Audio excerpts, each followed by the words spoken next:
Well, let's talk about talks between parties. You've been in talks with the Conservative Party. I believe the Ulster Unionist Executive met last night, but it didn't finalise this issue. Are you going to have a special executive meeting this week at which proposals will be put forward on some sort of way to go forward with the Conservative Party? We are. It's an ongoing process, I've said, since the political season started in September.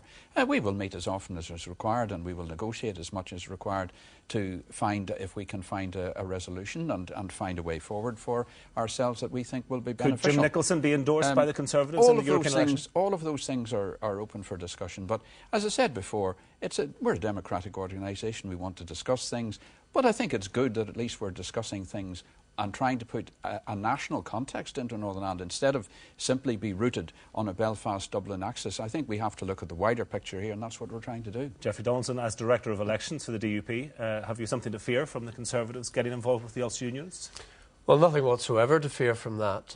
I think it's rather ironic that whilst we are concentrating on resolving the issues that matter to real people, which is about fuel poverty, dealing with high energy costs, helping our economy, dealing with the problems faced by the construction industry, and trying to negotiate through the current political impasse, Reg is concentrating on doing a deal with the Conservative Party and not engaging in the real issues. But is that not about the real issues? And I think that shows that the DUP puts the needs and the interests of Northern Ireland first. That's what we've always done. That's what we will continue to do in Parliament. We will continue to use our position and our leverage in Parliament to extract the best deals that we can for Northern Ireland. No, we don't fear this. I have to say, though, that I'm left wondering when David Trimble announces that the Conservatives are going to put up a candidate in all 18 constituencies in Northern Ireland. I'm wondering where that leaves Reg, because we want to talk to Reg about a unionist pact so that in those constituencies where a unionist might win a seat if there was a joint approach, instead, if David Trimble has his way over Reg, then we're going to get, yet again, Sinn Féin taking seats that they shouldn't have. Well, does it kill off the idea of a unionist pact? And also, is it true that you've been visited by 6 members of your Assembly team seriously concerned about a tie-up with the Conservatives, threatening to walk? No, it's not true.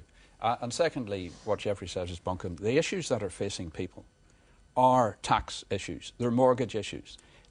What the last number of months have shown is how impotent the Assembly has been because it isn't functioning properly. And the big issues that are affecting people in their pockets are national issues. They are issues of tax, issues of duty, issues concerning mortgages. Those are the things that are driving people into distraction at the moment.